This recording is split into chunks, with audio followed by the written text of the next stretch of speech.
Premiere Pro. All right. All right. Let me tell Shark and Puddin' they're good. All right, and we're live. Everything is good here. Sweet. I'm gonna be following this from my account, so I don't have admin privileges. Okay. Just so you know. That sounds good. All right. Hey guys, welcome to Arcane Duels. I'm Koshade, I'm intangible. and today we have a special little show. We have Aaron Brosman. Say hi, Aaron. Hi, Aaron. And I know Aaron, you wanted a special goal with this kind of show, and that is to try to connect more with the community. So, what better way than kind of going online, making a fun video, and having a questionnaire? Absolutely. Of course, at the moment, I'm having all sorts of trouble figuring how to just put this on our Facebook page so people will see it. Right. That's fine. So I don't think anybody's joined us. Oh yeah, 3 watching already. Nice. Oh wait, I'm one of those. Okay, so just for anyone that's watching, we have a match going on. This is actually live right now. It is Sharkbait using his famous to draw like Warlock, and Puddinhead says he's using Borg's Spike Master Book, which it's a little fun one. And we'll just have this on the background. Kind of Okay. talk about No, stuff. sorry. I'm all excited now. I actually got that on our Facebook, Hey. so that theoretically the rest of the world knows now. Theoretically. All right, cool. This isn't the famous one, Shark says. Okay, so this isn't Trogdor. Okay.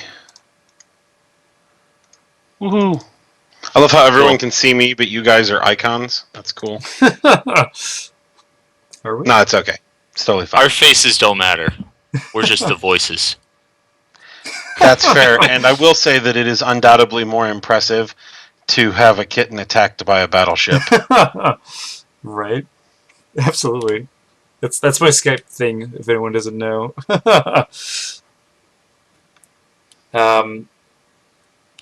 Okay, so I guess, Nathan, do you want to start this out, or I guess, I don't know. Yeah, absolutely can. So, we had earlier today, you reached out to the community and asked them if they had any questions that they wanted to ask you. I believe this all started off because you wanted to let everybody know that, you're here, and if they want to reach you, they can. I think that's pretty important. So that's where we're here at now, right? Absolutely. Sorry, I was reading something, so it probably didn't make sense in that last moment. Okay. Yeah, no, I was actually trying to read the thread to see if there's any additional things. So, basically, there are quite a lot of questions, and I have all the questions in front of us. So, whenever you're ready to begin, I can start throwing things at you and see what you have to say. Yes, let's see what I have to say for myself. Fire when ready. Shark also gave us a question, and I think to spite him, I'm just not going to ever ask you it. Let's just ignore it. So, all right, you know what? Let's start with, we had some questions about the Warlock and Priestess, I guess, sets coming out for Academy. Most of these were actually provided by Buchek, so shout out to Buchek, awesome player. Buchek!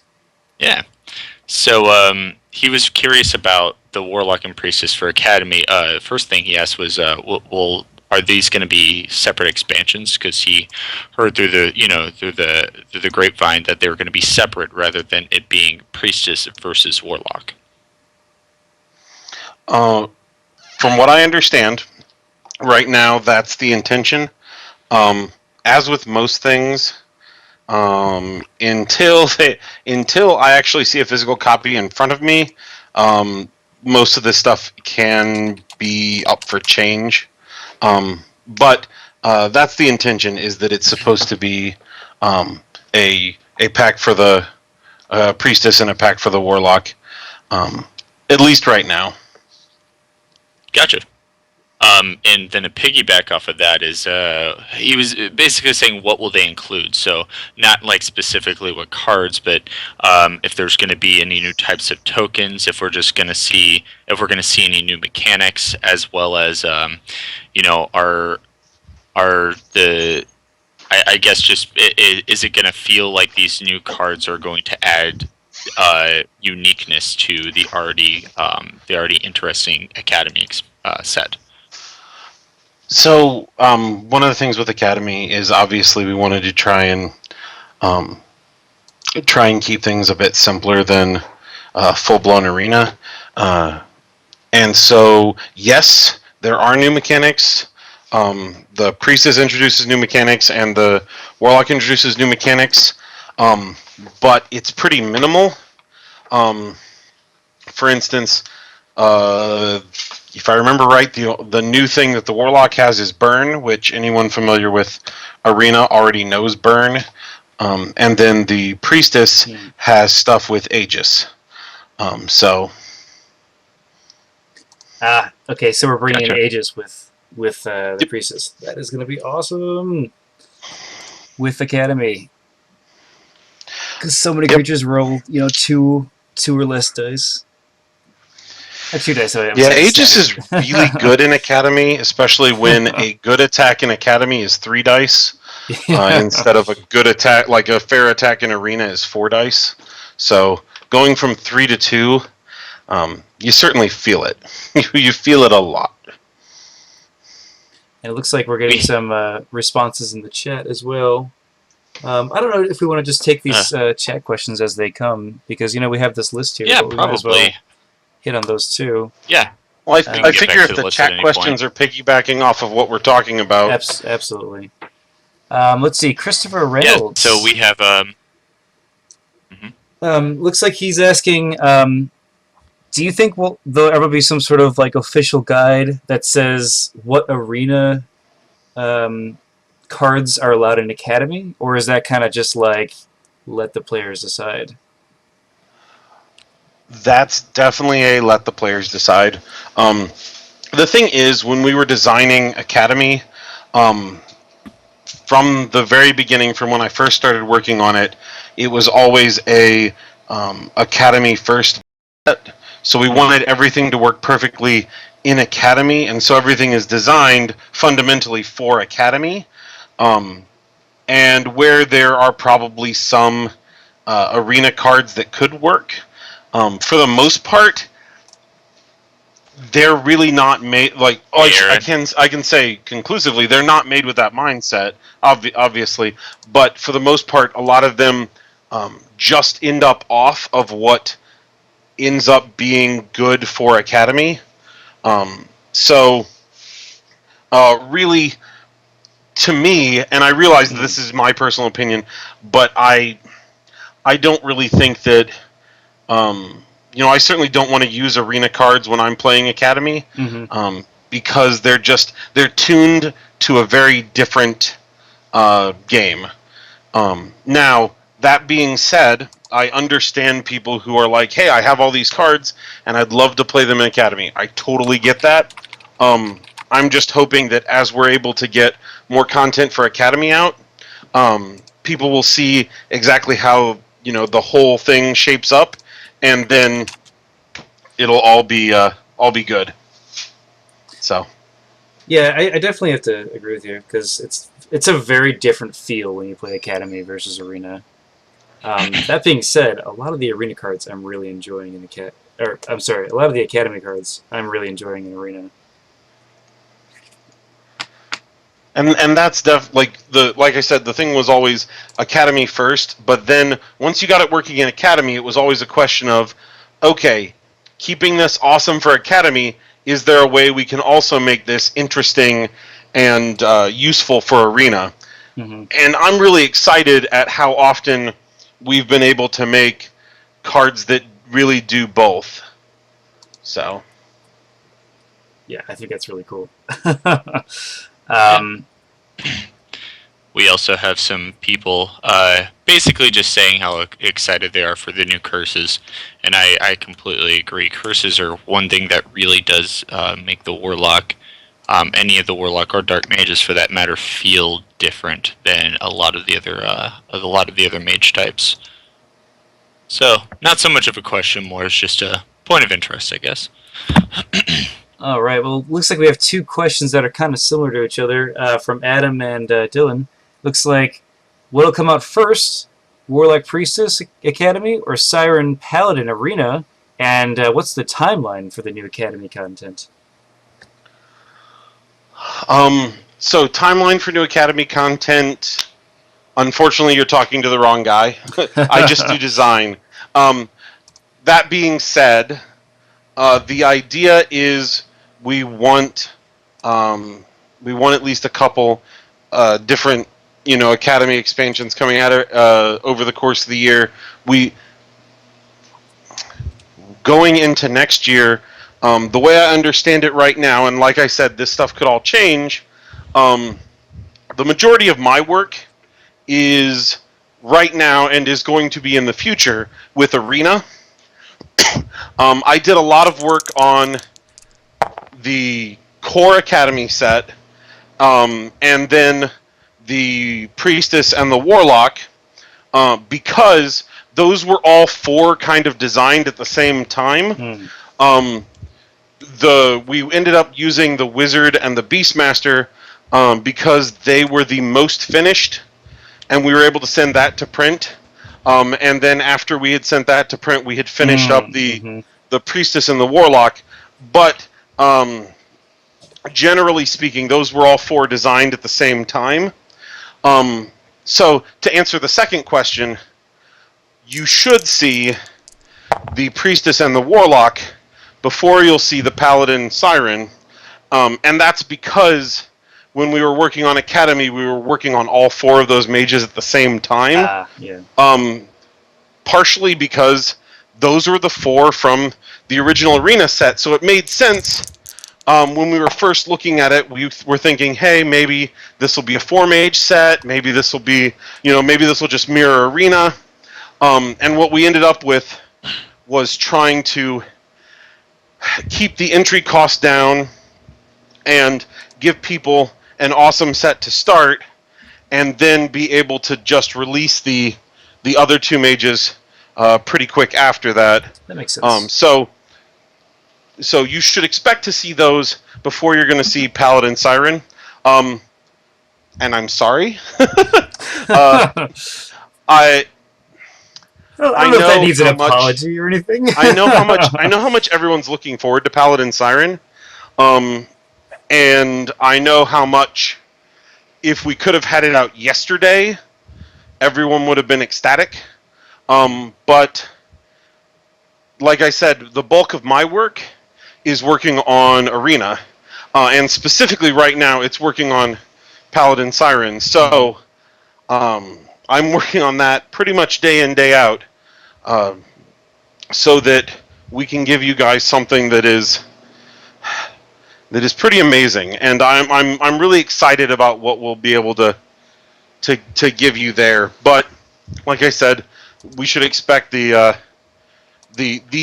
other two Academy products out first, and then after that, I believe the plan is, since I'm doing mostly Arena work, another gentleman who works for the company will be trying to head up the Academy work. I see. So two lead designers for different sections. That's kind of the idea right now. Now, as with so many things in the gaming industry and so many things Arcane Wonders, all of this is subject to change, but that's the plan right now. And from where I sit, it's looking good that we'll be able to do that. And the hope is that by being able to do that, we're going to make it so that then I can work solely on the arena projects I and see. try and make sure that we get a solid, consistent release schedule on those. And we can do that without sacrificing Academy and without Academy sacrificing Arena. Because So you really are treating them like two different games. Having different team and everything. That's yeah. really cool. Now the thing there is obviously like we're a small company. We're 5 guys. So when the person in charge of Academy says, "Oh, Aaron, what do you think of this card? Will it fly in Arena?" It's my job to watch out for Arena. It's their job to watch out for Academy. And so there is overlap, but the idea is hopefully we'll be able to get both of those designing without sacrificing one to the other. Okay. So I think that pretty much. Real quick, we have a question on estimation of cost for the expansions for Academy. Knowing that the core set for Academy was actually very well priced, what do you estimate? Ask a few people. Keep in mind this is the rawest of raw estimations because, as I mentioned, I'm not the production guy. But our goal is that we want to make sure that the expansions cost $20 or less. Oh, that's really cool. That is neat. If memory serves, if you take the core set that we just printed and you split it in half, the mages, each mage gets, I forget exactly how many cards, but the 2 mage packs that we're working to get out now, they will have more cards in them. That basically they're more than half the core set. So that's gotcha. the idea there. And the other thing is, I know that this is something that came up when we were dealing with Arena, but the idea is you can grab, like, you're not going to have a spell book, as far as I know. But you'll be able to take the cards straight out of the pack, and you have enough to build the recommended spell book. So one of the things we did was, if they had some way to get rid of equipment, then great. But if they didn't, then we did print extra copies, or we are printing extra copies of like Dispel, or not Dispel, That's really Disperse, and Crumble. Got to remember the correct spell names. But so stuff like players that. should. Oh, no, I was just going to say players should expect a few extra copies of those cards that they did see in the core set of Academy. Yeah. There'll be some extra copies of some of those staple cards. Obviously we made a priestess, and yet the staple, the standard healing spell is in the core set. So the priestess has that spell in her pack as well, because she's going to want several copies of it. And I will say this right now, she will definitely want several copies of it. So that's actually really, really cool. So basically, like, you're a guy that has a lot of Academy, and one of your friends really likes Academy. Could he just pick up, like, the Warlock when it comes out, or one of these, like, single mages, and just say, this is going to be my deck. It doesn't have all the cards, but it has, kind of some of the cards I need, but generally this is what I have to work with this mage all in this little pack. He should be able to, yeah. That's pretty cool. The only thing that's going to be missing is the spell book. Yeah. So, I mean, but that's the other cool part is if your friend got the core set, as long as one of their spell books is free, you can borrow that and you'll be perfectly fine. That's pretty cool, I gotta say. Yeah.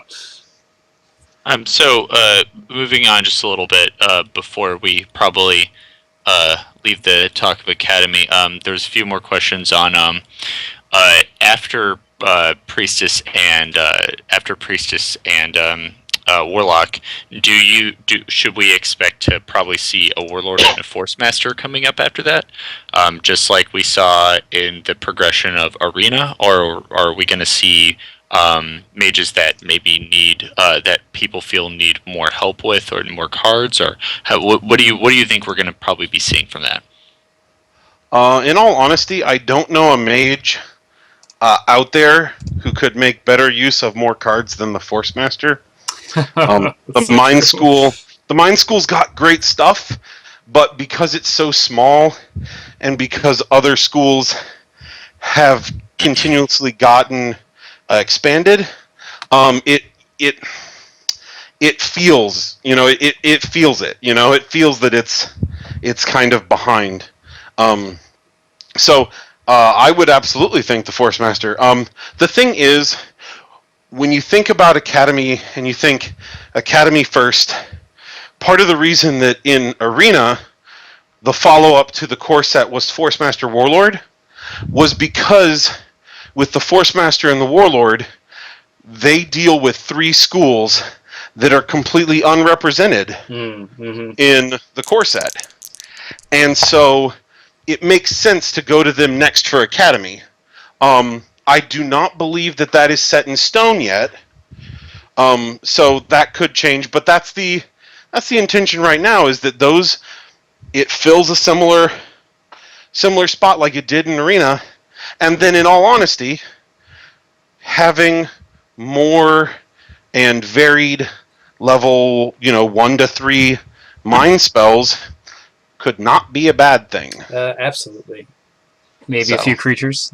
a few, and I know those.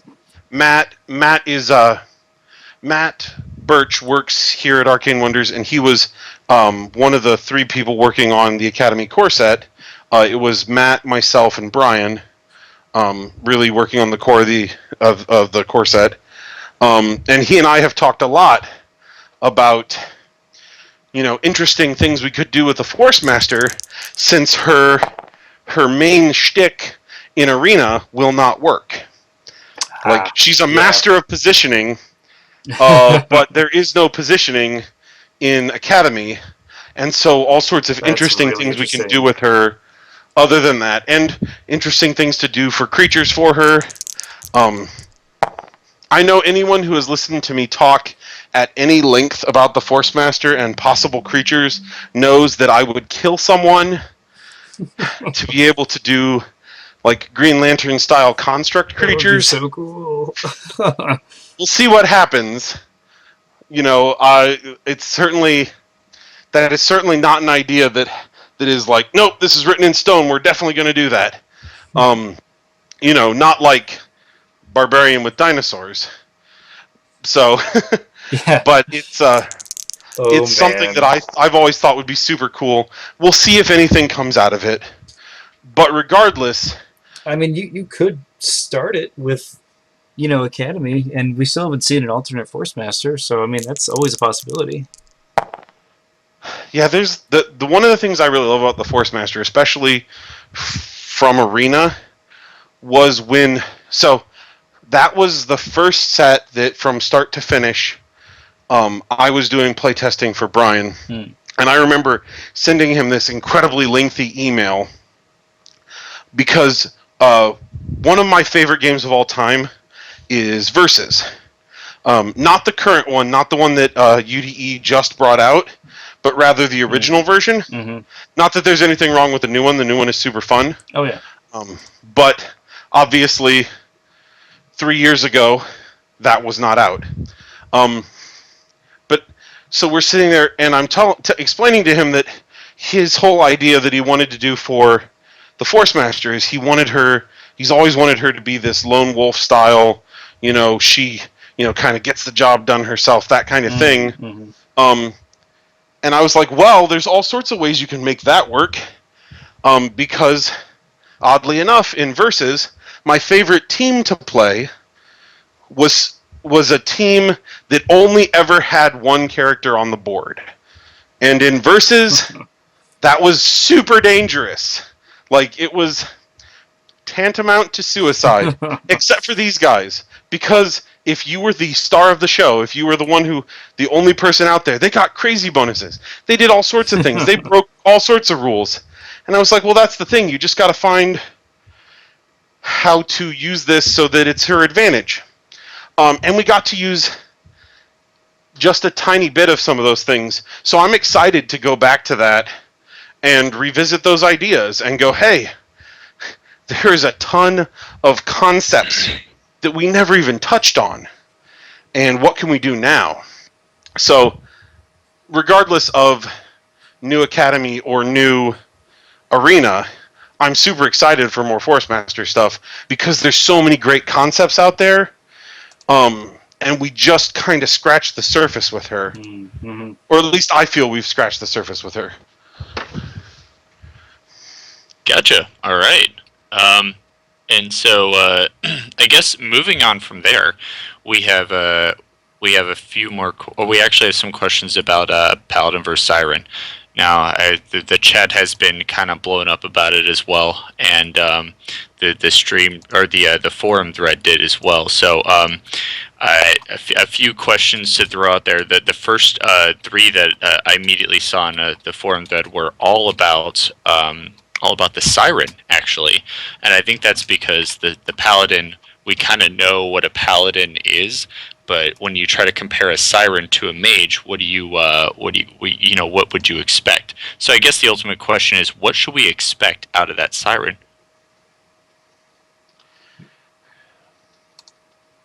Well, what to expect from the Siren? So the Siren is really interesting to me because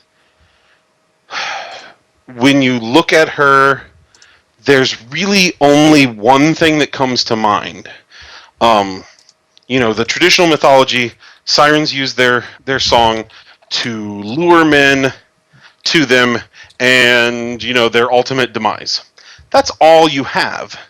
And so extrapolating an entire mage from that is really interesting because there is a lot of open space there. Mm-hmm. So there's not many water cards right now, assuming that and Siren's water. That's the beautiful part too, is that the water school is basically the last school that has not been explored in any sort of depth. We've had a few cards here and there, but there's not been any serious, hey, here's tons of water school stuff. Right now, as I'm working on the set, the biggest thing, and I know I've told this to the playtesters, but the biggest thing for me is that thematically I feel that the Siren, like her theme and her style of play, should be all about luring people where they do not want to be. And whether that means, oh, you've walked into a zone full of my creatures, or oh, you've walked into a trap, or oh, you're in the wrong space for this or that, or blah blah blah blah. It's that idea of taking that core concept of luring people to their demise and working with it in a mage war sense and making it kind of her theme. Now, it's a really tough theme to work with because if you make things too hazardous, like, just throw this out there. If the Siren could play a card that says, oh, you entered my zone, I deal you 8 damage. Is anyone ever going to get anywhere near that? No. Right. So it's this weird thing where she wants to feel really safe. So you want to give her cards to make her feel safe. But then you have to do things so that you can get people out of position, and you can kind of convince them that, no, you might be able to pull this off before something bad happens. Because if you come at it too hard, then you're going to make it so that no one ever wants to engage. And obviously, you need to engage to win, so there's a lot of balance there. So she's interesting because she's really open, and she has a very cool thematical core, but she's very difficult because that same core can really kind of off-balance the tempo of the game. So that's what you can expect from her right now. When I come back in whenever and we do this again, she may change. But I do think that the core concept, sticking to kind of her mythological origins, the core concept is a cool thing and is something that I'm excited to be working on. But it's tough. So that was the siren. What else was there? Did I miss questions? Yeah, sorry. You know what? We actually looks like we kind of lost connection to the stream.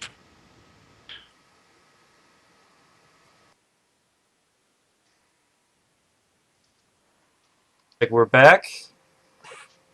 Sorry about that hiccup, guys. Think we're still here? I'm All still right, here. cool. All right. Can anyone hear me in the chat? Looks like the stream skipped the whole siren. I'm sorry, guys. Wow, Sometimes that was an epic ramble on my part. I don't know if I'll be able to recreate it, It's but I would fun. be happy to try.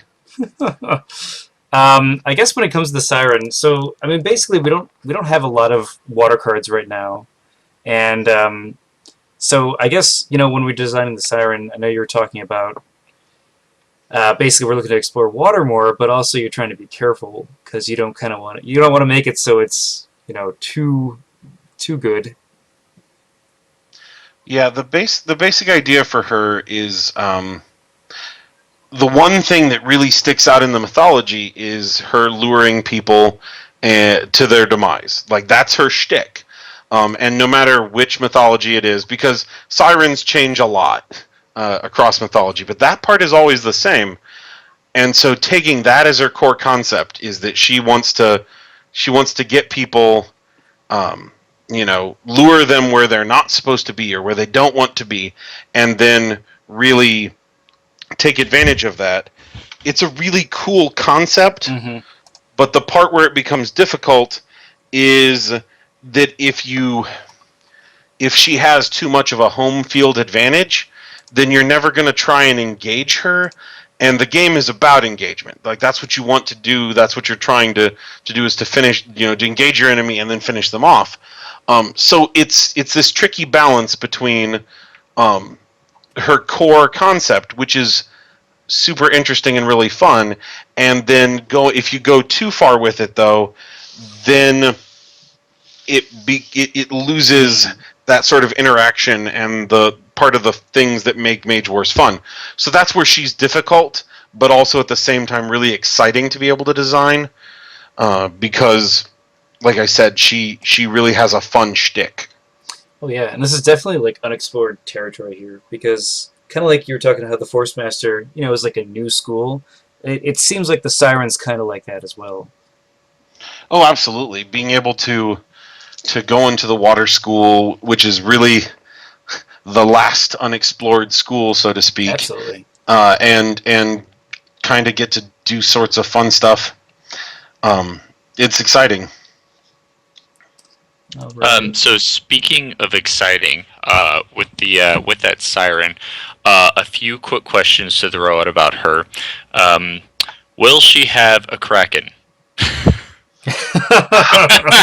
Yes. Okay. This is not from my mouth. Kraken. So you know. Okay, so maybe.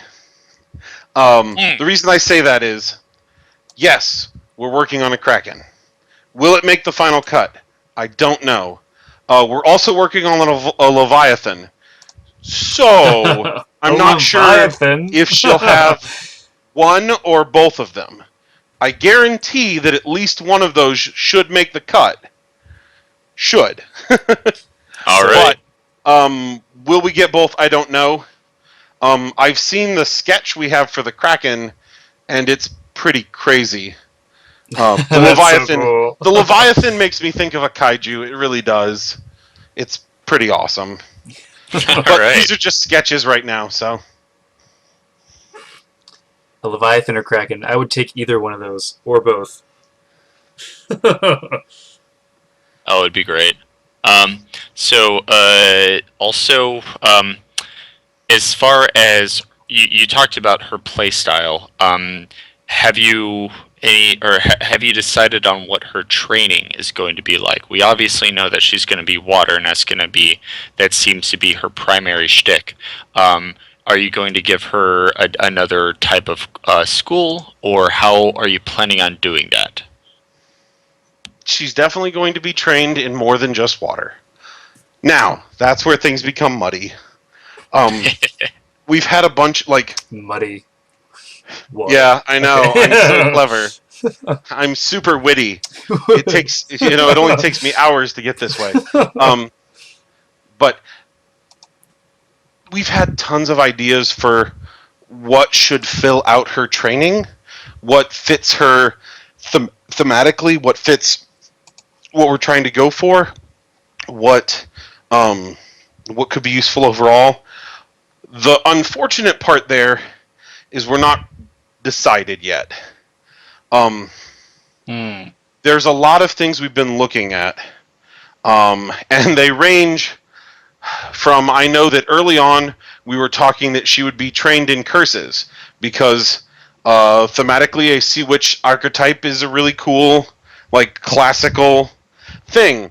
And then at some point we were looking at some subsect of mind spells. And then at a certain point we were... Oh man, she kind of fits in a bunch of schools, doesn't she? We were looking at possibly breaking entirely new ground with her. I'm not sure where she's going to end up right now. But I can say for certain she needs more than just water to survive. So she's going to get more than just water as her training. Needs a little more nutrients. Yeah. Yes, absolutely. Man does not live by bread alone. Sirens do not live by salt water alone. So I know we're talking a lot about Siren. I don't know if we want to go over to the other side, and that is the Paladin right now. I don't know, Nathan. You're leading the questions that were submitted. So.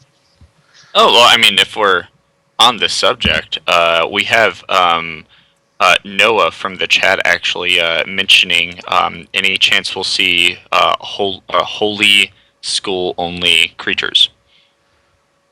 Yeah, no, I think that's highly likely. There are 2 holy only creatures that I have in testing right now. That is not to say those will be the only ones tested. They're just the ones that are there right now.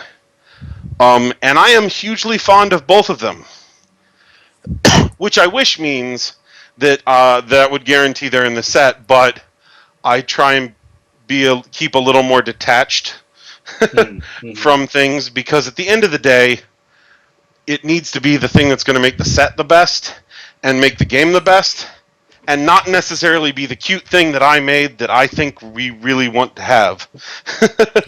So, I mean, I could spend all day, trying to make, cute cards with cute mechanics and just build a whole set out of that. But at the end of the day, that's not always what's needed. Yeah.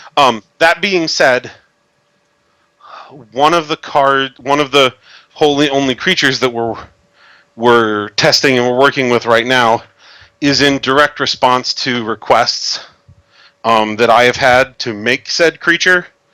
I'm not going to spoil her right now, other than evidently her gender.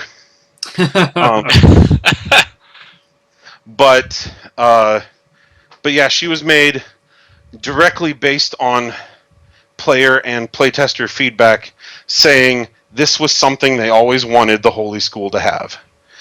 And when I talked to Brian, we agreed. Dang, why hadn't we made this already? This is something the Holy School should have. So hopefully she survives the playtesting process and she can make it into the set.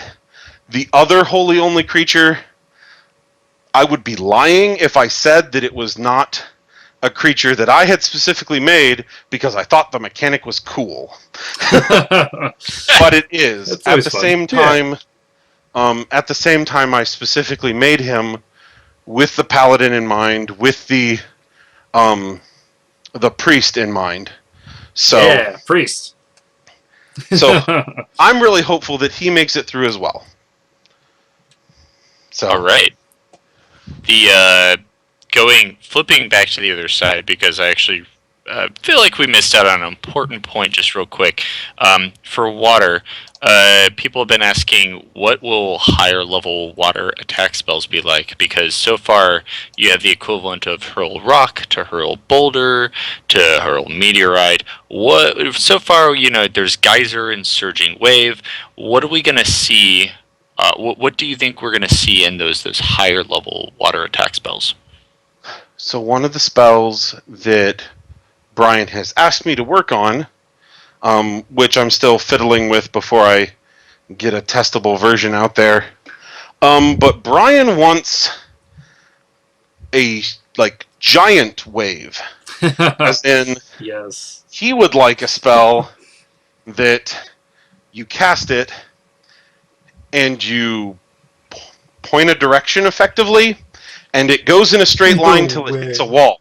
Now, that's awesome. I don't know if that's feasible right now, but we're sure as heck going to try it. But that's kind of the crazy level there. We've also been talking about a whirlpool-like spell, but I don't know whether that's going to end up being an attack or it's going to be a conjuration. Because good arguments can be made for both. Super cool whirlpool attack spell or right. permanent, suck zone. Those both sound amazing. So there's a lot of stuff there. But at the same time, that's the fun part, is that for me, one of the best parts about being able to design the Water Mage now is, when we designed the Warlock, well, that's the introduction of fire. So you have to work on the baseline fire spells. Okay, so we have a level 1 that's level 1 range 1 that's hard to dodge. Okay, we got that. We have the standard level 2 range 2 blasty spell. Okay, we got that. That's my favorite thing. And now we've got the zone attack spell, and so we were designing the baseline stuff. And if you'll notice, then when we get to Forged in Fire, we got to kind of go crazy a little bit and go, hey, here's Devil's Trident, which is a fire spell, the likes of which you never thought could have existed. But there it is, So the cool part is we get to go straight to that for water. Because we've seen Geyser, we've seen Surging Wave. So now we kind of can do whatever we want. I know a request was made that I make a Water Spout spell. Water Spout. Which, if anyone is familiar with, that's a tornado over a body of water, and it sucks the water up. They are super cool. They are super cool. That is really cool. But that being said, that was a request. And it's okay, yeah, let's try and make some of that. Because we've got the baseline water stuff. We have a geyser, we have a wave. Well, now we can do, we can explore interesting new stuff with water. Because, quite frankly, I've watched Avatar: The Last Airbender, and there is a lot you can do there. So, oh yeah. I know I've had conversations with you about Avatar all too often.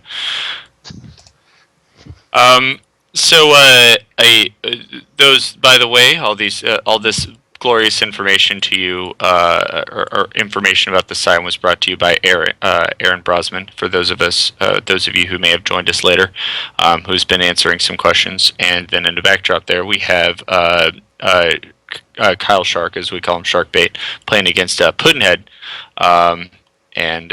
So yeah, enjoy that match. Looks like they're on their second match right now. Yeah, I did see the reset, and I thought that there was a mistake, and I was like, oh no, we're done.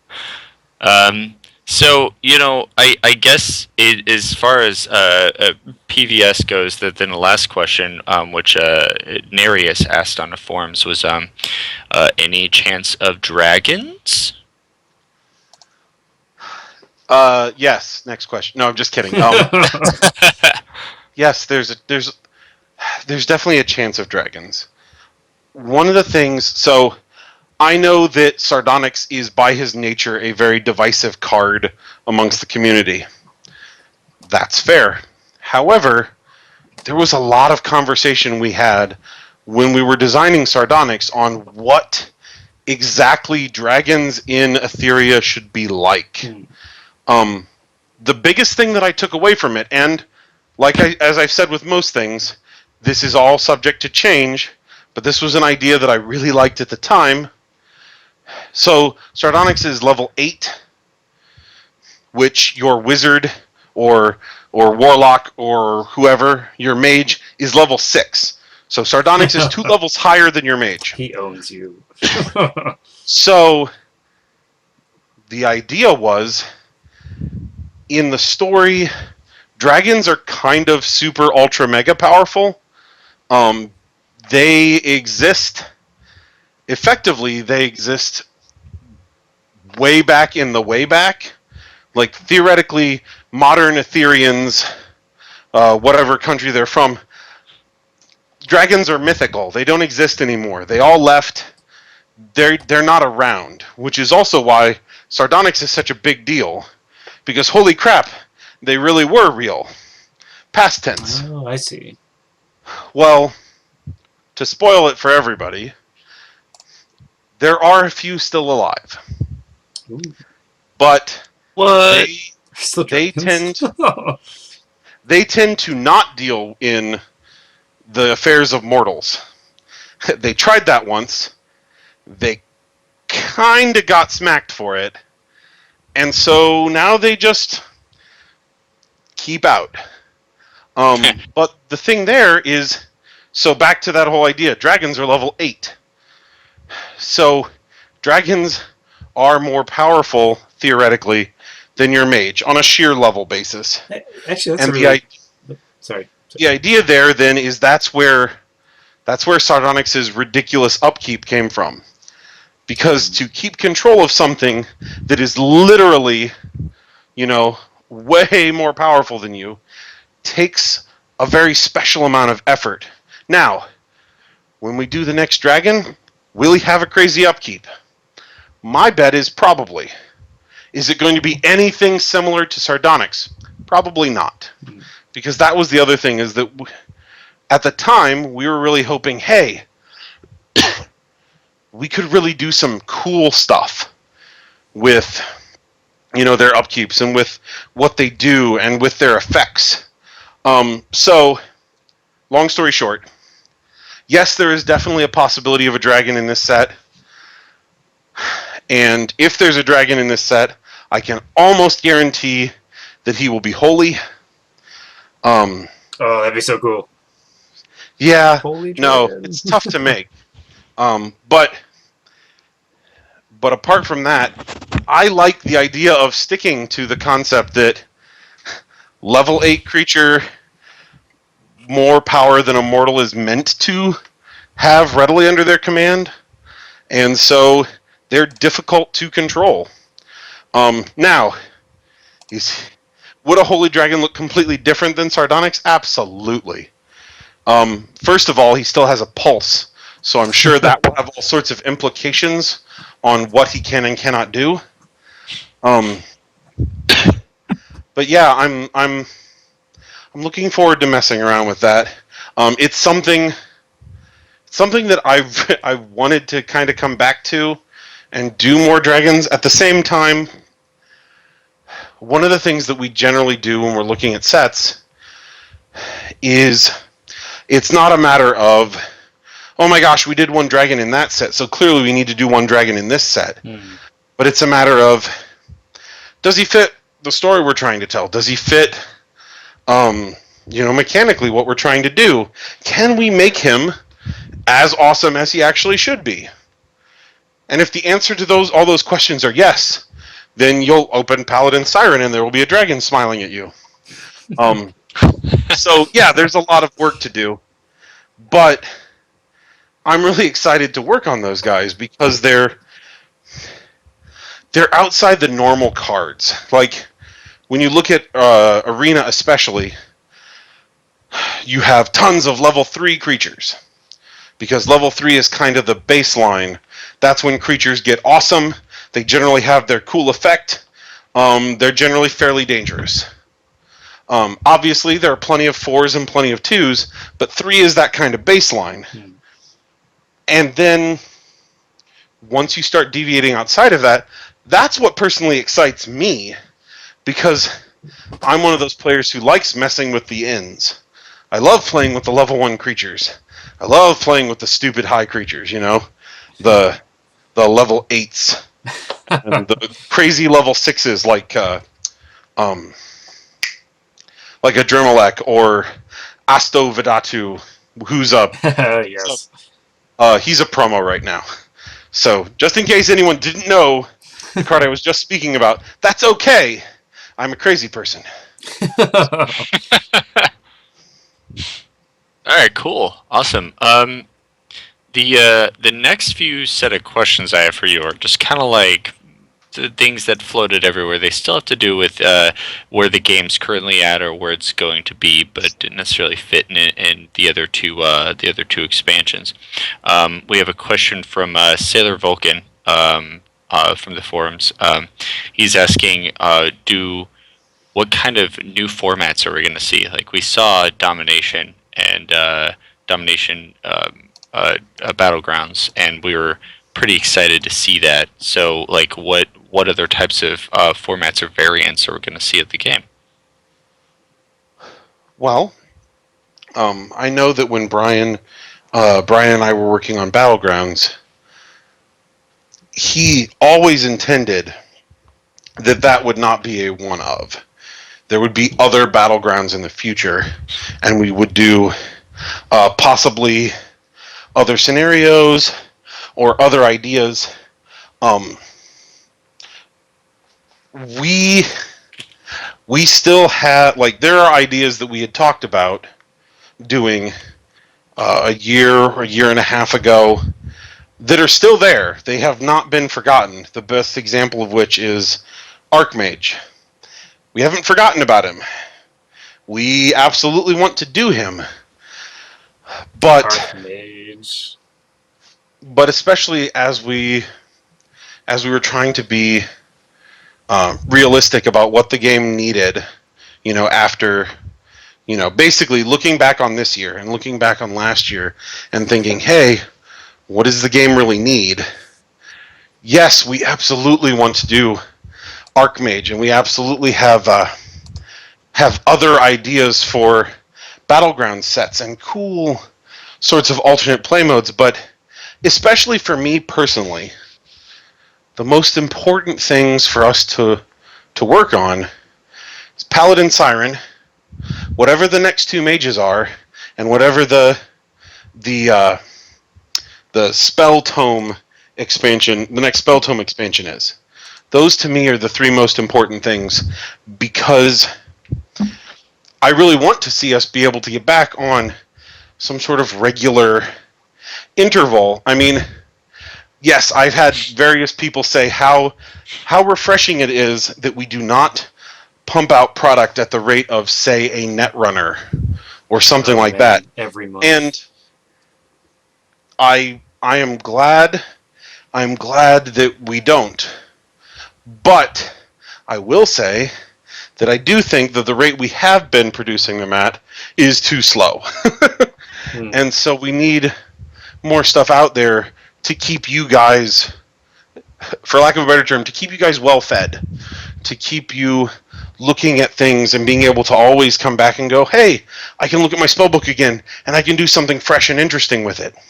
Or, oh man, we just got these new cards. I want to try out something different with this mage. And a lot of that is simply being able to keep content coming. And so that to me is the biggest goal, especially in this coming year, is trying to make sure that these things happen so that you guys are able to get, exciting expansions that give you new mages to play and new spells to play with your old mages. Now, like I said, apart from that, Brian always intended for there to be more battlegrounds in the future.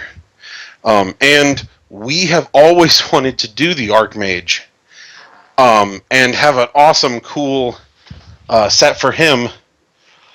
So those ideas are not forgotten. But at least for me personally, my priority is the kind of essential core stuff. Now, if anyone's interested in what the Archmage looks like, look through Domination, because he's on like 3 of the cards. The dragon guy. Yeah. Yep. Does look pretty awesome. So, looking at some of the other questions here, or rather, just let's see. Yeah. Let's go with Sailor Vulcan also mentioned it's pretty funny in forum thread. He just said Arcane Ward. What about Arcane Ward? And you're like, what? What about Arcane Ward? So I more refined the question into Arcane Ward. How do you think that it could maybe shift the meta, and that people will be able to try different builds than they weren't able to do before? Do you think that's a possibility? What do you think the capabilities of that card are? So Arcane Ward is an interesting card because it's so broad. And so from that aspect, it's tough to say how you think it's going to work or how you think people are going to use it, because it's definitely a kind of as needed basis. So it's definitely one of those cards where you have to look at the situation in front of you and see where this is going to be useful, because it's very tough to kind of use it in sort of a proactive way. And the reason I say that is because it doesn't attach to your mage. So the natural inclination to go, oh, I know that they're going to cast things at my mage, so I should just stop that. Effectively the real easy play isn't there.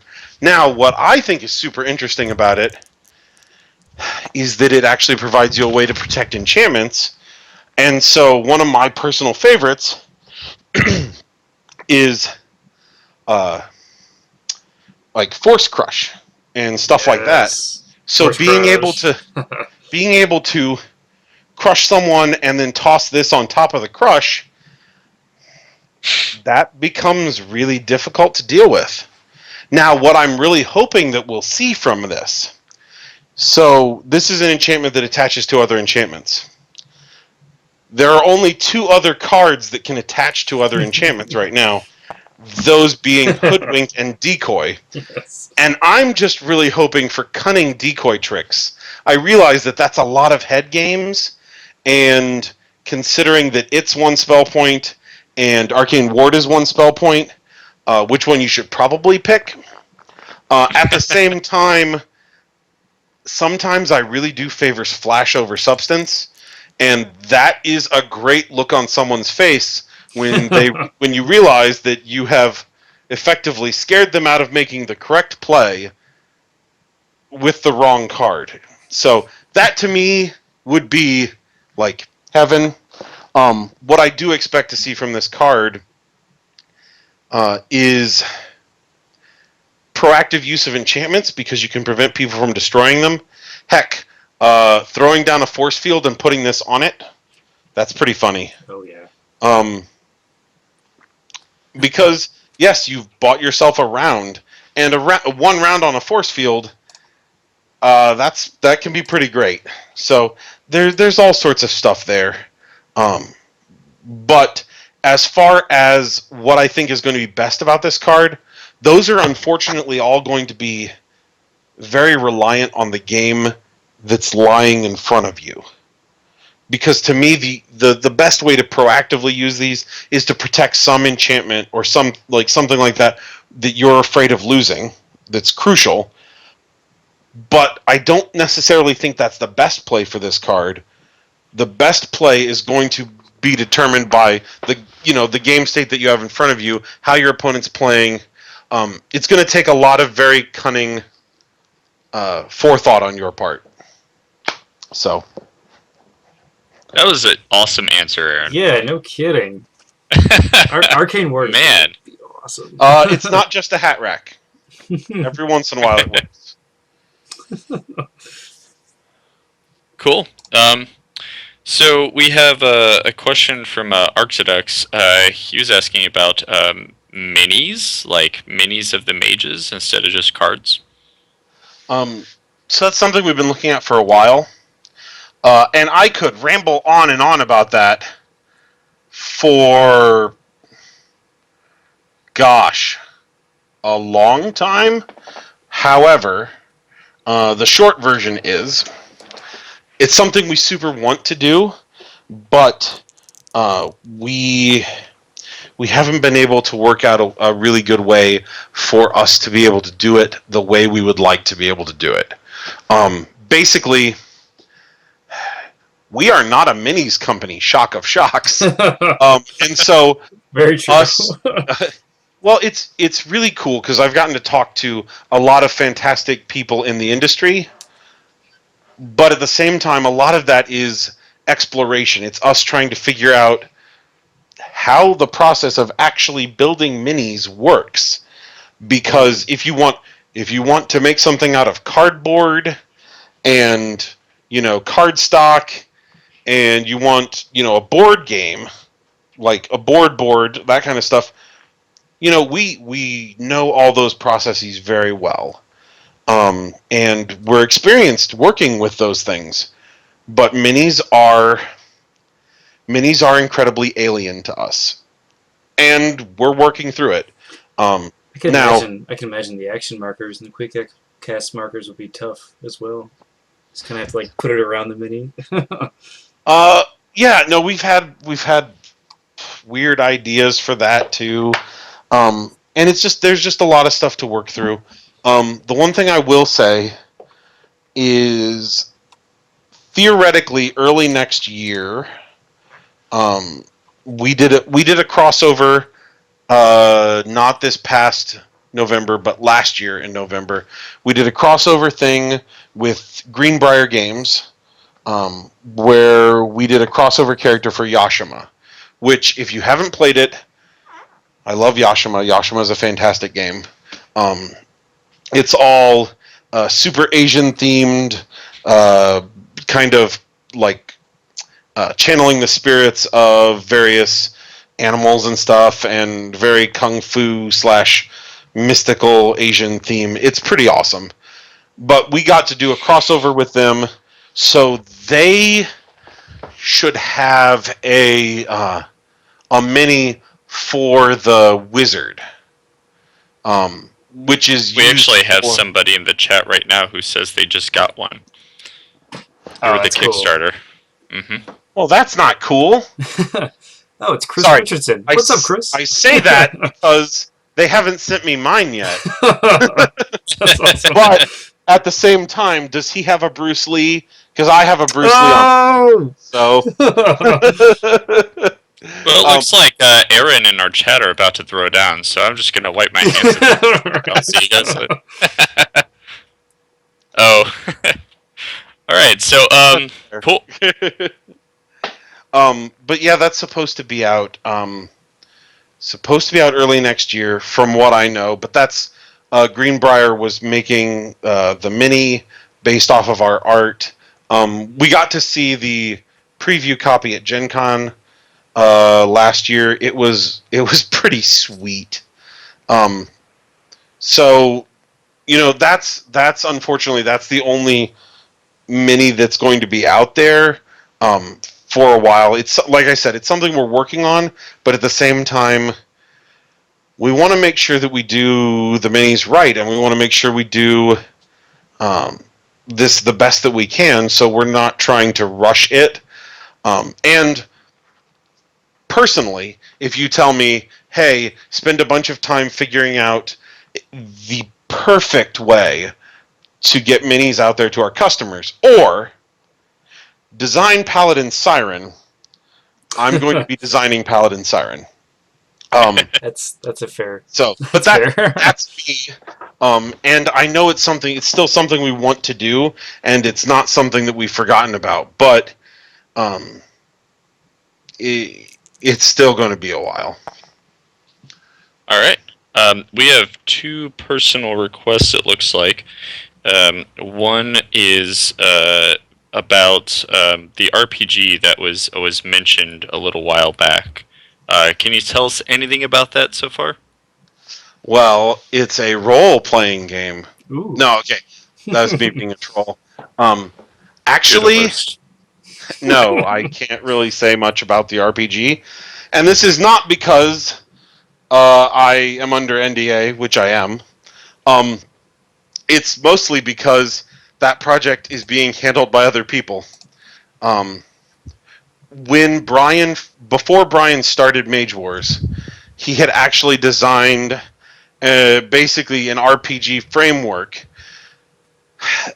Through his iterative development over the 5 years he was working on Mage Wars, that became something different, in turn became something different, which eventually became Mage Wars. So he has this framework that he had before, and he also has people that he played that with back in the day that are excited to see if maybe something can happen with it. However, regardless of that framework, Brian really wants to do an RPG. He really wants to give people an opportunity to really just dig down in and be a part of the world that we're making.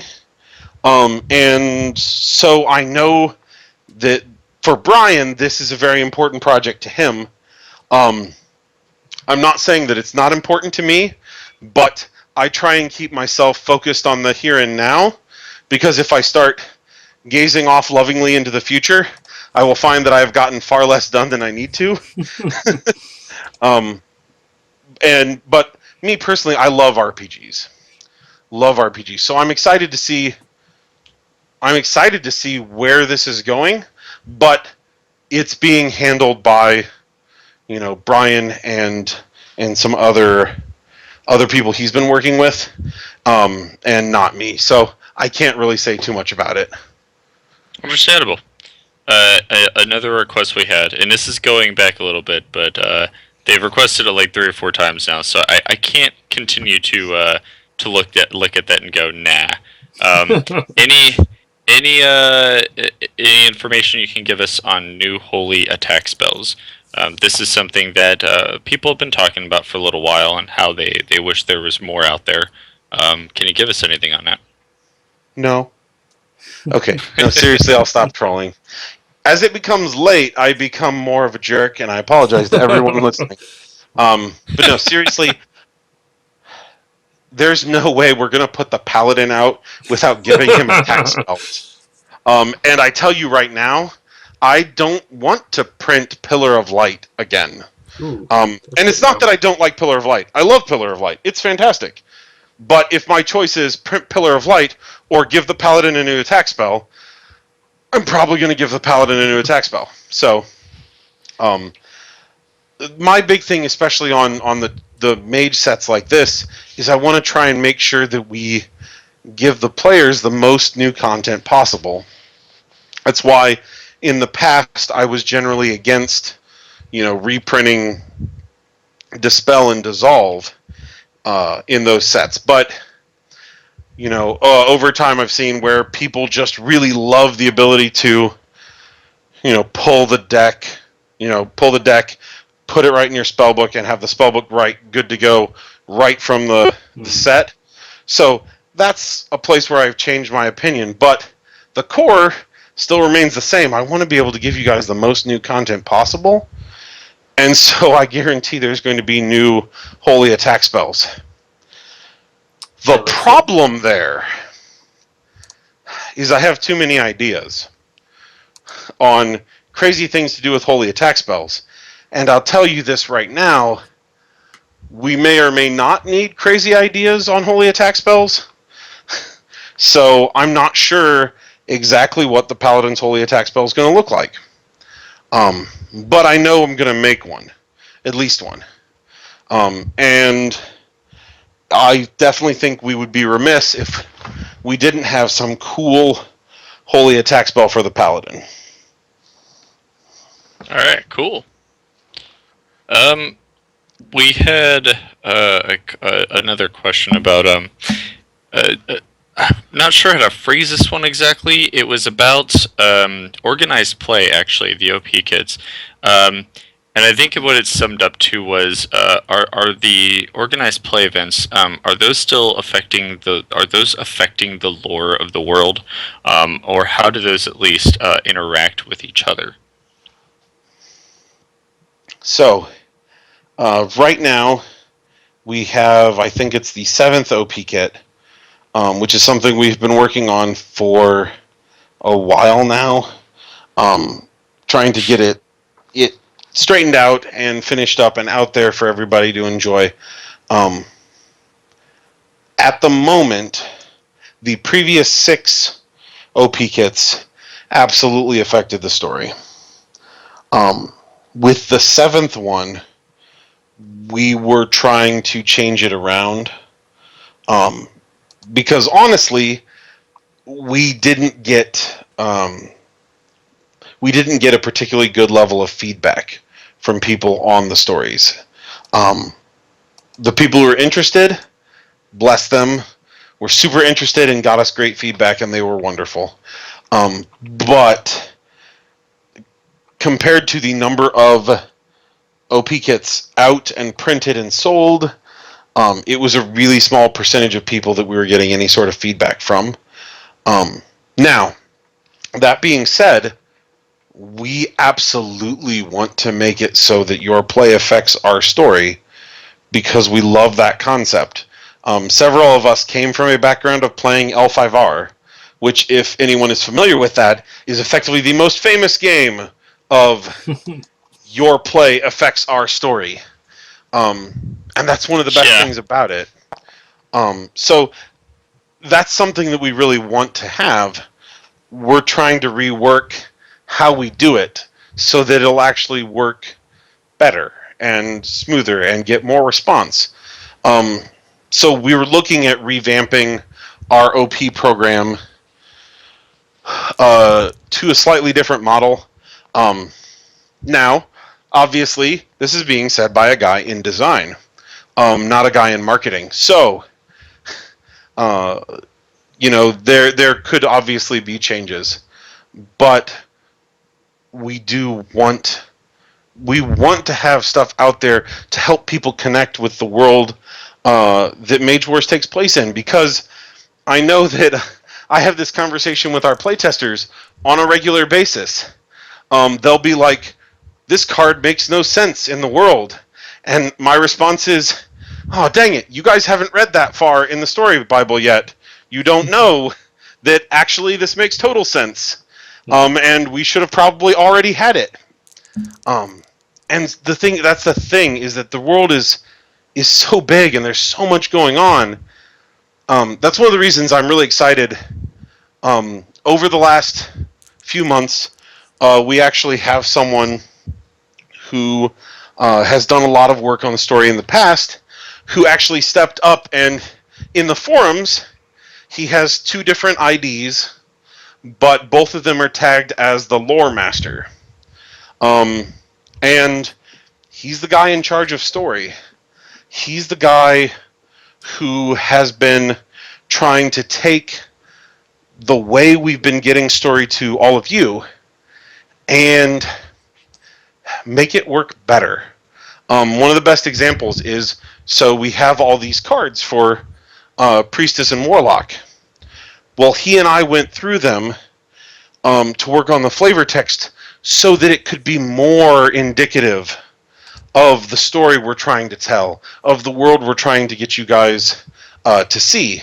And it's fantastic. And I've been super excited to work with him. He is a fantastic guy. And maybe, just maybe, at some point I can find time to steal him and get him to talk to all you guys as well. Oh, that'd be awesome. Because he is a fantastic gentleman. And I met him pretty much when I first started working with Arcane Wonders, and he's been great.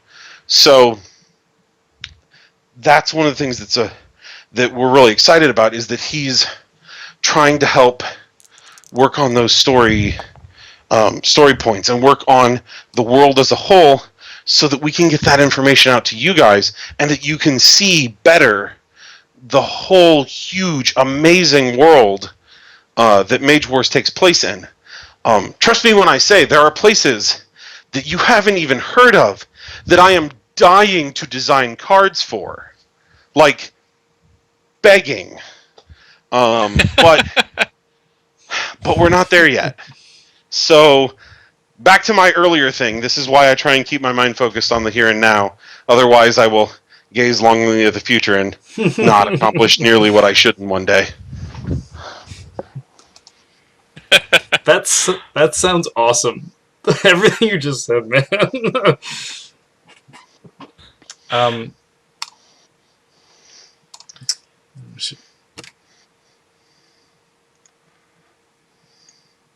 So, we had these next set of questions are actually from Puddinhead, who's in the chat right now. Hey, Puddin, and he's in a game. And this is like Puddinception. We're watching the game that he's playing while he's in the chat, listening to us and commenting. I definitely feel like we need to go deeper. Man, Portman, no. You see what I did there? No? Okay. So he basically was saying, what is like the everyday life of Aaron Brosman? So the first question was, walk us through your design process of some of your favorite cards. So I'd say pick a card or two and tell us how you came up with that design process for that card. Okay. So I realize that if Tim ever listens to this, he is going to yell at me, because he does not like this card one bit. But it's one of my favorite ones that I've designed. So I designed Combustion, like from the ground up. That was me. Originally, I can't remember what the exact cost was, but it basically did what it does now, or pretty close. So I get that out there because the whole reason that I wanted Combustion was because, to me, it's always more interesting when you can have things interact with existing mechanics and show you something new and exciting.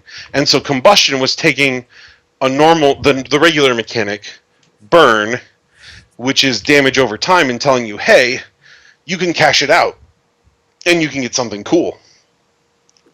Something being a boatload of damage, hopefully. So that's where it started at. And that was one of my personal goals with Forged in Fire, was to have things that interacted with Burn so that you could use existing mechanics in an interesting new way. So I made Combustion. We get out to the playtesters. Brian looks at it, and he didn't feel that it was good enough. He felt that basically that you were giving up damage to do this. And I'm like, yes, you're absolutely giving up damage to do this because you're cashing it out now. So then for a short while, we tried something different, which was basically Combustion, except every burn you removed was 3 damage. 3 dice. Oh, man. Oh, wow. Yeah. That's... Which immediately came back with, this is probably too much, which I agreed with. Then, talking to people like Tim and talking to some other people, we threw out a couple other ideas of, hey, if these 2 ideas aren't going to work, these are other ways to take that same concept and to have it in the game. The one I remember really well was a version of Combustion where you cast it, and all it did was force your opponent to roll all the burns on them. Oh, that's cool. Oh, so what that did was it allowed you to get extra damage, and it risked all of the burns, because anytime they roll a 0, that obviously the burn would come off. So that was an interesting way to do it. But obviously, the end result, we went back closer to my original design.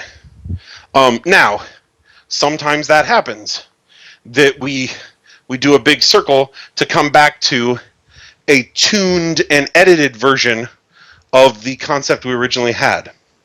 Sometimes that happens.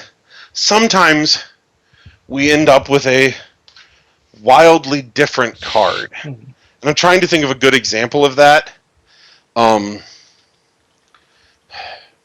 Gosh, probably the best example of that is the Dwarf Warlord. When we first started designing him, gosh, I don't even remember what his abilities were, because they were completely different than where they ended up.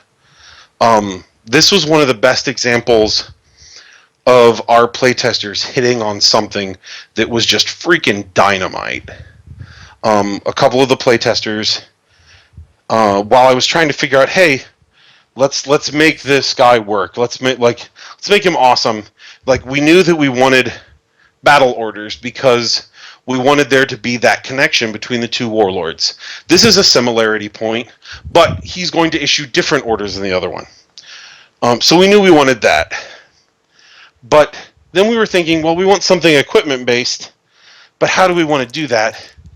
And eventually one of our playtesters came up with this idea, because I had mentioned rune smithing. Like, runes are cool. They're super dwarven. They're all like totally appropriate.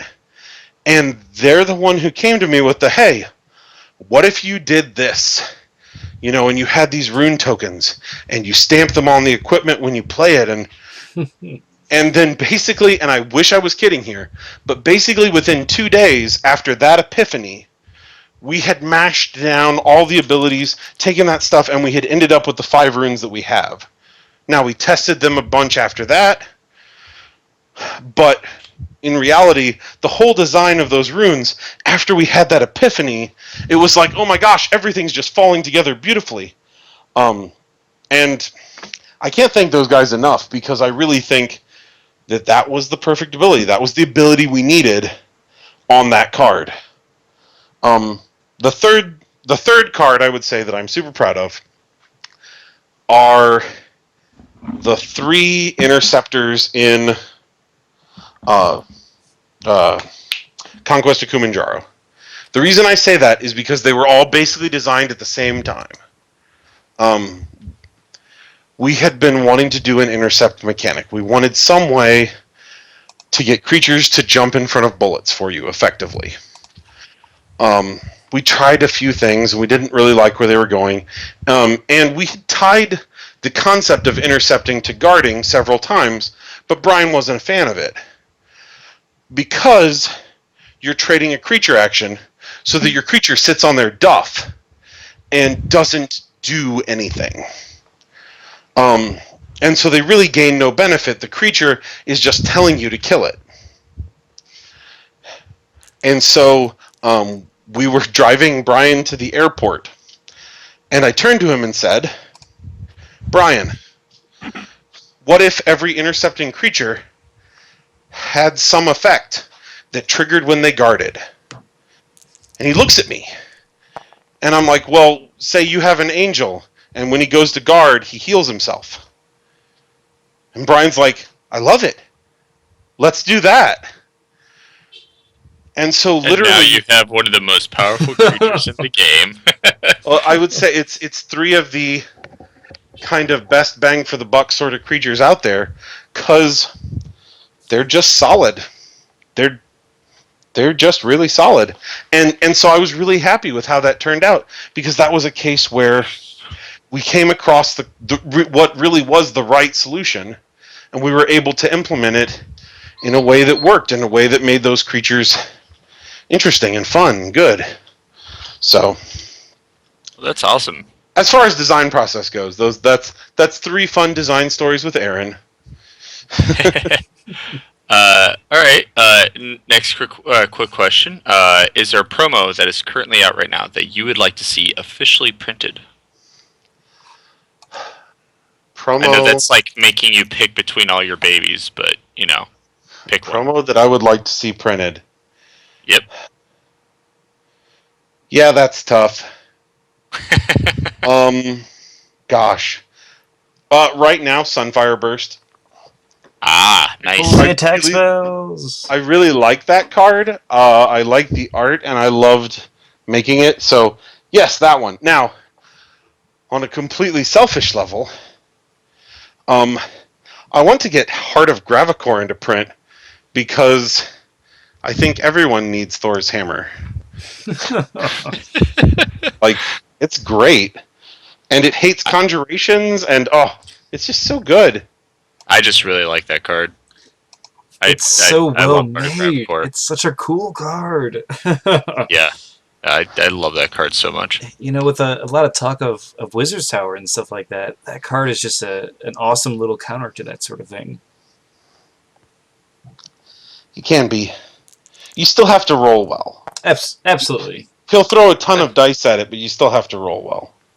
Well, such is the nature of the game. It's either, as I often say to other players, pick one, either a random draw mechanic or occasionally you have to roll dice. And if you have to choose a random element, I would choose rolling the dice over drawing a card any day. But yeah. So here's a good one. So this is for you while you are making a spell book. What are the most important decisions to you while crafting an idea for a spell book? Generally speaking, for me, I start with my mage 9 times out of 10. And then it's whatever avenue I think is going to bring me victory. And that forms kind of the backbone of what I'm doing. And so from then, it's just, building things on top of that are going to help me, utilize my plan and help highlight what I'm trying to do. And that's pretty much how I build a spell book. Yeah. It sounds super simple, but obviously there's a lot more thought that goes into it when you're doing it. Well, everybody has their own process. A lot of times a lot of players will look at a card and they'll be like, I want to make a deck around this card so much. I'm pretty sure that's how, Sharkbait and Puddin came up with their Kralathor decks. They looked at Kralathor and said, I need to make this work because this just sounds fun. But so, yeah, it's just interesting you start with the mage. Yeah. Okay. So, I guess we're on to final questions here. But in addition to the final questions, if I'm not mistaken, we were promised some a little bit of a spoiler action going on with the cards there, huh? Yeah. Do you guys see that now? Oh my. Alright, let me just throw this on the screen really quick. Sorry for anyone that's watching this game. Here you go. I love how they're probably like, oh my gosh, that game was just getting interesting. They were doing some really awesome stuff, and you guys are totally jerks for putting up this picture How dare I spoil this? A blonde dude. Now this looks like an awesome card. I'm guessing. I don't know. I don't know how you want to say. Totally awesome. So, this is art from the Priestess Academy set. Okay. This is the art for the White Cloak Knight, which is super awesome because he's super awesome because he's a level 2 knight, and I'm a big fan of level 2 creatures. But he's also awesome because despite the fact that he carries no shield, he has what is possibly one of the best defensive abilities we have ever made. Fingers crossed. What does that mean exactly? I don't want to. I'm not gonna walk through and spoil the whole thing, but suffice it to say, he doesn't care about attack spells. At all. You can throw fireballs at him all day. He will not care at all. That's so cool. It's pretty great. He's when we were when when we were at the end of work on Priestess and Warlock, we sent out a survey to all the playtesters saying, "Hey, rate these cards. Tell us what your favorite cards are." This guy was number one, overwhelmingly number one. He was in the time we were testing the sets, he was overwhelmingly one of the most popular cards that we had in there. And we've been very excited to get him out there. So whereas I'm not going to spoil exactly what he does, just suffice it to say he does not care one bit about attack spells. So sorry, Shark, you can't burn it with fire this time. Yeah, no, by fire be purged will not work. So that's him. He was the most popular spell. Now, if you want to see what was, I believe, the second most popular spell, yes, that would be this we do. guy. Mr. Covered in pustules and all kinds of slimy. This is the Afflicted Demon. Oh, look at this guy. And he's a level 2. He's a level 2 demon, which is super awesome because up until this point, there has been exactly one level 2 demon, which is the Infernian Scourger. But now he'll have company. He'll have the Afflicted Demon. The awesome part about the Afflicted Demon is that he has a very sizable melee attack. Now, this is not sizable for Academy. This is just sizable. It's a pretty big melee attack, but he starts the game with weak counters, and over the course of the game, he gives them away. Oh man! So as he gives them away, he becomes stronger because he no longer has to deal with those weak counters anymore. So he's super fun, and he's been incredibly popular since we started testing those cards. Heck, since we started testing Academy, he's been one of the, both for the design team, personal favorites, and for playtesters, he's been very popular. And then we got this awesome art where he looks so disgusting. Dude. And so yeah, I'm looking forward to getting him out as well. I like to imagine that once he passes on those tokens, he just like all of a sudden he cleans up. He's wearing a suit, and he's like, "Oh man, good thing I got rid of that stuff." Yeah, no, I don't think he'd fit in a suit. I could be wrong. Demon suit. Demon suit. Yes, a suit made of other demons. Sounds about right. All right. So, is that what you have for us, spoiler wise? That is what I have for now. Spoiler alerts! I will say that we're hoping to get some awesome, like, official in-depth spoiler stuff started soon. Because we have a lot of cards to show you, and we're super excited about them. And as I've told, as I've tried to tell everybody, I want you guys to know about these spells as soon as I can tell you about them. So I'm hoping to get this started here quickly. But it's December. I know that some of you have probably seen the announcement where Scott has left to pursue other opportunities, which, in my experience with Scott, if he tells you other opportunities and they're good, I am highly inclined to believe him. So I'm excited to see what he does next, and I'm super grateful to have been able to work with him for the past, like, year and 3/4. Scott's awesome. So I'm sad to see him go, but I'm excited that he's got cool new things in store for all of us. But with that happening, and with December, and with all the stuff that we're working on, I'm not sure exactly when spoilers for Priestess and Warlock will come out, but I'm hoping to get them out as soon as we possibly can, because, like I said, I sit here, in my office every day and I make cards, but what I live for is being able to share those cards with all of you, because I like feedback. Even when people tell me things like, "Why did you design Sardonyx?" Oh. But regardless, the truth of the matter is, I love getting feedback from you guys. I love hearing from the community. Um, I love it when we're able to make stuff that you're like, wow, I never knew I needed this card, but oh my gosh, this is great. Or wow, that thing you put in the one set that just really helped me out. And oh, I'm super excited to play with this. That's the kind of stuff I live for. So I want to get these cards out there as fast as I can. So Awesome. I will now stop sharing my screen so you guys don't have to stare at Photoshop all day. Oh no, it's all good.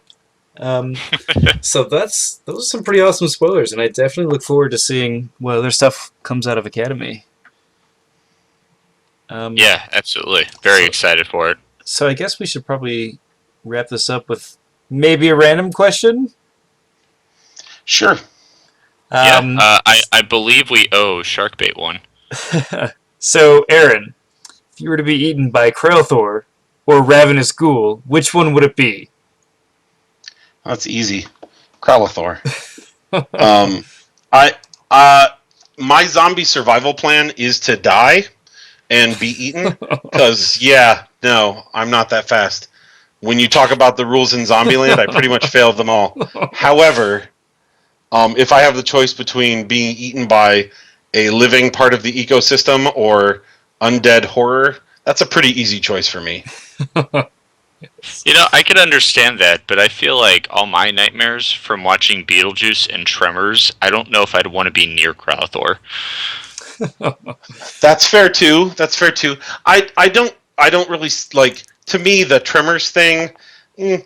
There's enough distinction between Graboids and Kralathor. I'm feeling pretty good about that.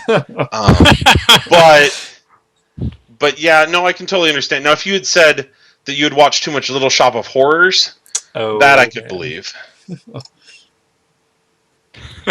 Well, thanks for joining us today, Aaron. It was really nice having you on, man. No, it's a pleasure to be here. Even though I totally got locked out of the office, and so we had to start. Oh yeah. But well, it worked out, I think.